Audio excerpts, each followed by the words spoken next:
Você conhece o desenho Zika e os Camaleões?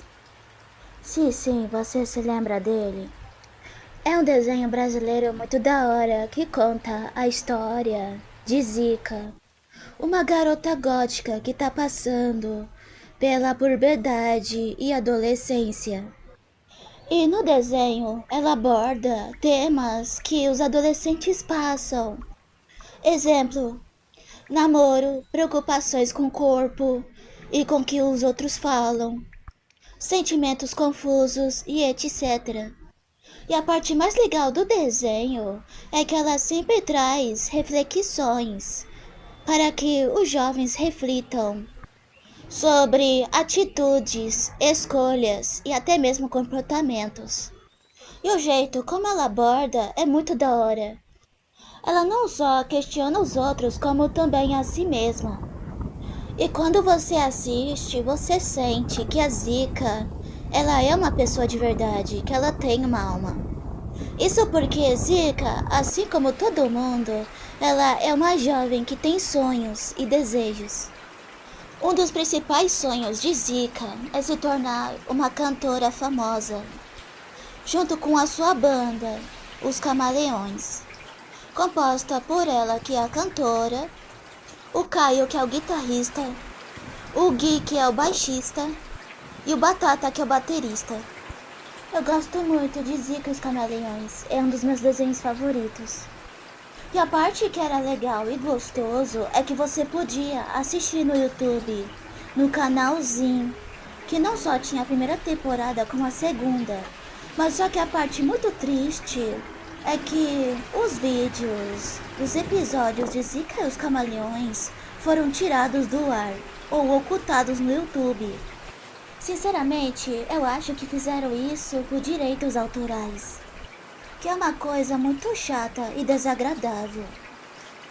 Bem, mas voltando ao assunto, depois de explicar o que é exatamente Zika e os Camaleões, agora eu vou contar sobre uma teoria que eu mesma criei. A teoria é sobre a Zika em si. Você já se perguntou do porquê a Zika é tão diferente dos personagens da família dela? Bom, aqui está o porquê. A Zika nasceu em uma família rica e estuda em uma escola particular. Mas nem tudo são flores. Isso porque a sua família é ausente em sua vida e ela é criada e cuidada pela Daiane, que é a sua babá. Os pais de Zika estão sempre viajando a trabalho e eles quase nunca param em casa. E quando param em casa, eles mimam a Zika e seu irmão mais novo, os enchendo de presentes caros. A Zika se sente esquisita e completamente diferente de sua família. Isso porque a verdade é que a Zika nasceu com albinismo, que é uma condição rara onde a pessoa ela nasce com deficiência de melanina. A parte mais triste é que ela sofreu bullying pesado de seu irmão mais novo. Ele sempre caçoava dela por ela ser diferente. E sinceramente isso dói. A Zika se sentiu tão mal por ter cabelo branco que ela acabou pintando seus cabelos de preto. O bullying não só vinha do seu irmão, mas também de uma valentona chamada Stephanie, que era uma patricinha, loira, arrogante e muito antipática. A Stephanie sempre implicava com a Zika. Ela sempre dava um jeito de humilhar a coitada da Zika. E muitas das vezes ela acabava falhando. Isso porque Zika sempre dava patadas. Muitas das vezes irônico e até mesmo sarcástico. E apesar de ter respostas fiadas na ponta da língua, Zika, ela sempre permanecia por fora, uma garota forte. Mas no fundo, por dentro, ela estava totalmente quebrada por conta das sequelas do bullying relacionados à sua aparência e também ao seu corpo. O bullying foi tão pesado que a Zika sofre de anorexia. Uma prova que a Zika sofre de anorexia é que no desenho você vê claramente que ela quase não come nada. E tem um episódio muito legal que eu não lembro o nome, que fala sobre transtornos alimentares. E nesse episódio a Zika se sente esquisita. E é uma cena bem tocante, onde a Zika e a sua melhor amiga vão fazer compras em uma loja de roupas. E elas estavam na seção de looks de praia, biquíni, maiô e etc. Aí a amiga da Zika encontrou um biquíni que era a cara da Zika e falou que ela ia ficar linda nesse biquíni. Deprimida, a Zika fala: legal? Legal é esse biquíni, que talvez não entre no meu corpo no dia pro outro. A Zika fala mais ou menos assim. Ao entrar no provador e ao se olhar no espelho, Zika começa a chorar por não aguentar se olhar no espelho. Ao descobrir que sua amiga estava fragilizada chorando, a amiga de Zika a abraça e fala sobre os problemas da Zika para sua família, que a conforta. A Zika faz um tratamento para anorexia. Aí no final do episódio, a Daiane brinca falando: Zika, você tem que engordar um pouquinho, fia. E a Zika, ela brinca de volta falando: eu sei, eu preciso me alimentar bem. É um episódio muito bonito e eu gostei muito. Voltando para a teoria, a verdade é que no começo, a Zika, ela odiava sua babá, a Daiane. Zika a odiava, isso porque Daiane sempre tratava ela como uma criancinha, sendo que a Zika não é mais uma criança. Ela é uma adolescente passando para a fase adulta. O que a Zika não entendia é que a Daiane se apegou muito a ela. A Daiane via a Zika como uma filha. E quando a Zika finalmente entendeu isso, ela parou de pegar tão pesado com a Daiane. E começou a ver a Daiane como uma segunda mãe. Isso porque sua mãe biológica era bem ausente. E a Daiane é a única referência de mãe que a Zika tem. A Zika, ela fica a maior parte do tempo sozinha. E suas únicas companhias, na maior parte do tempo, em seu quarto, são seus 3 camaleões de estimação. E ela sempre conversa com eles, sempre debatendo com eles, falando de seus desabafos e problemas pessoais. E os camaleões sempre a escutam e fazem carinho nela, e ela faz carinho neles. Em sua imaginação, seus camaleões conversam com ela e até propõem soluções para os seus problemas, debates e desabafos. E para se sentir melhor, ela sempre compõe uma música que expressa os seus sentimentos e experiências pessoais e até mesmo experiências sociais. No ponto de vista de Zika, o mundo possui um alto contraste de coloração artificial. Isso porque muitas pessoas, muitas das vezes, usam máscaras e até fingem serem o que não são. E elas simplesmente fazem isso para não se machucarem. As máscaras são utilizadas como autodefesa psicológico.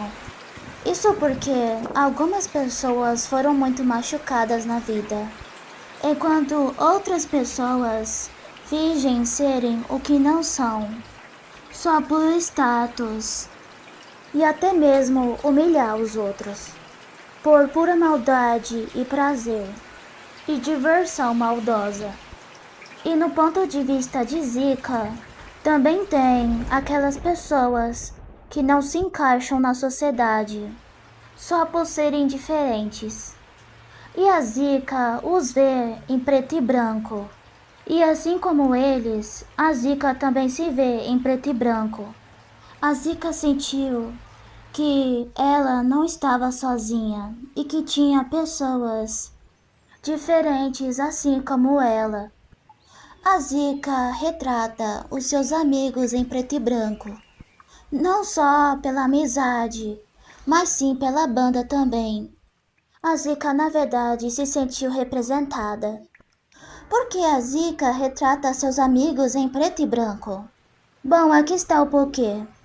O seu melhor amigo, o Gui, é um nerd, fã de super-heróis e revistas em quadrinhos e animes. E a principal razão dele ser retratado em preto e branco é porque, infelizmente, os nerds não são bem vistos nas escolas e nem pela sociedade. Eles são invejados e sofrem muito bullying. E muitos querem se aproveitar dos nerdolas. O seu professor de música, o Breno, e também a Nádia, que é sua melhor amiga, são retratados em preto e branco. Isso porque eles são pessoas alternativas. As pessoas alternativas possuem estilos de vida diferentes. E as pessoas alternativas são vistas como pessoas estranhas e esquisitonas pela sociedade. E a parte muito triste é que muitas das pessoas alternativas são excluídas, rejeitadas pela sociedade. Um exemplo de pessoas alternativas são roqueiros, punks, veganos e vegetarianos, góticos, ciganos, bruxos, nômades e hippies, e etc. E a Nádia, ela é uma roqueira, que possui a mente muito aberta. Ela não só conversa com a Zika, como ela entende a Zika. E o professor de música da Zika, o Breno, ele é retratado em preto e branco pelo simples fato dele também ser um roqueiro, assim como a Nádia. E ele não só dá aula para Zika, como também ele ensina as coisas para ela, relacionados à música e à cultura do rock. Ele não é só um simples professor, ele também é um amigo da Zika, que não só ajuda ela nas aulas, como também apoia a carreira dela como cantora de rock. Ele orienta a Zika, pois ele viu que ela tinha potencial. Ele vê a Zika como uma filha. E a parte mais bonita é que ele não só ajuda, mas sim orienta ela e ensina ela. É muito bonito ver o carinho e a dedicação que o professor tem pela aluna. E a aluna retribui com o mesmo carinho e respeito com o professor. As cenas do professor Breno com a Zika também são as minhas favoritas.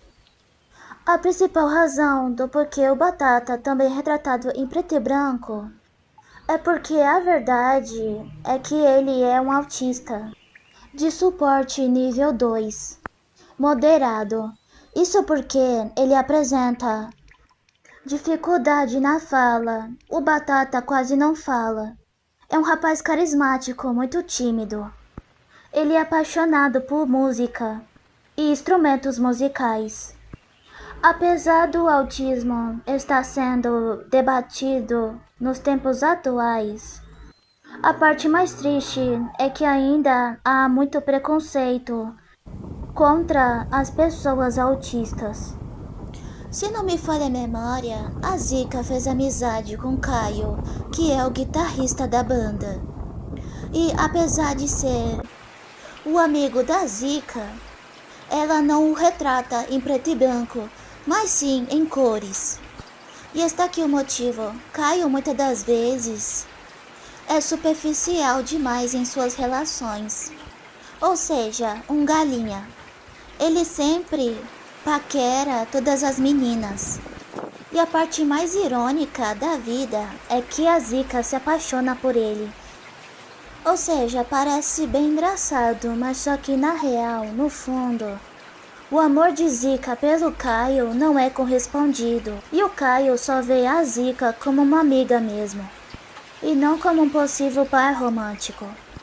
O Gui e o Batata até perceberam isso, mas o Batata prefere não se envolver e ficar mais na dele, só pra evitar confusão e brigas, enquanto o Gui não. O Gui, ele se irrita muito com a superficialidade do Caio e até fica jogando indiretas e alfinetando o Caio com as suas falas venenosas. E há uma razão para ele agir assim. A verdade é que o Gui gosta muito da Zika e até se apaixonou por ela. E ele simplesmente não se declara por medo de sofrer uma rejeição amorosa. Eu vou ser bem sincera, eu shippava a Zika e o Gui. Os dois se combinam, se completam. Enquanto o Caio com a Zika, não. Por quê? Por um simples motivo. Se a Zika ficasse com o Caio, ela ia correr o risco de sofrer diversas traições por parte do Caio. O Caio não só ia machucar a Zika, como também brincar com os sentimentos dela, ficando com diversas garotas. A Zika utiliza a música para se expressar. Ela não só conta seus pontos de vista através das músicas, como também desabafa sobre os problemas da vida e também de como ela arruma um jeito para resolver a maioria de seus problemas. Bom, e essa foi a minha teoria sobre Zika e os camaleões. Muito obrigada por ter assistido. Até a próxima.